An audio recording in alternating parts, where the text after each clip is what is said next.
Bermuda triangle की ये कहानी उस वक्त दुनिया के सामने आई जब 1945 में यूएस नेवी की फ्लाइट 19 के 5 टोरपीडो बॉम्बर एयरक्राफ्ट्स अपनी रूटीन ट्रेनिंग के दौरान अचानक रेडार से गायब हुए थे। इस फ्लाइट में 14 क्रू मेंबर्स मौजूद थे, जिन्हें ढूंढने के लिए कुछ टाइम बाद ही एक मैरिनर सर्च एयरक्राफ्ट भी उसी इलाके में भेजा गया था। इस एयरक्राफ्ट में रेस्क्यू टीम के 13 मेंबर्स मौजूद थे, लेकिन कुछ देर बाद ही ये एयरक्राफ्ट भी अचानक रेडार से गायब हो गया। इन 6 एयरक्राफ्ट और 27 लोगों के गायब हो जाने के बाद एक बहुत बड़ा सर्च ऑपरेशन कंडक्ट किया गया, लेकिन 96 घंटों की दिन रात की रिसर्च के बाद भी इन एयरक्राफ्ट और इनमें मौजूद क्रू का कुछ अता पता ना चल सका। अगर कुछ पता चला तो सिर्फ ये कि ये एयरक्राफ्ट समुद्र के जिस एरिया में मौजूद थे वो एरिया बरमूडा ट्रायंगल था। लेकिन हैरान कर देने वाली बात ये है कि बरमूडा ट्रायंगल की ये कहानी सिर्फ 1945 से ही शुरू नहीं हुई थी, बल्कि ये कहानी 500 साल से भी ज्यादा पुरानी है। ये बात है ईयर 1492 की, जब क्रिस्टोफर कोलंबस, जिन्हें अमेरिका जैसी कंट्री का डिस्कवरर माना जाता है, उनका कहना था कि जब वो न्यू वर्ल्ड की डिस्कवरी के दौरान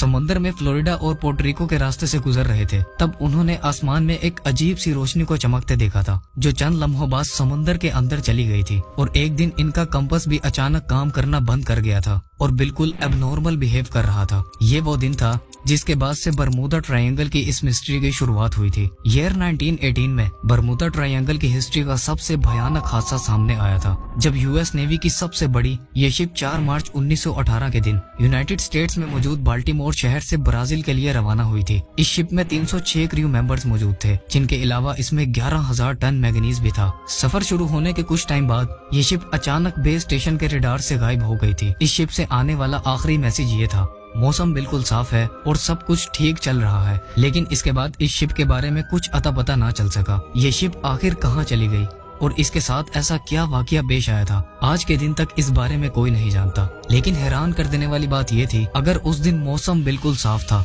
तो फिर इस शिप के साथ आखिर क्या हुआ था? क्या समुद्र के इस खौफनाक इलाके में खतरनाक सी मॉन्स्टर्स रहते हैं या फिर यहाँ एलियंस मौजूद हैं? इसके अलावा ईयर 1881 में एलन ऑस्टिन नामी एक शिप, जो कि बरमूडा ट्रायंगल के रास्ते लंदन से न्यूयॉर्क का सफर कर रही थी, उसे रास्ते में एक अननोन शिप नजर आई थी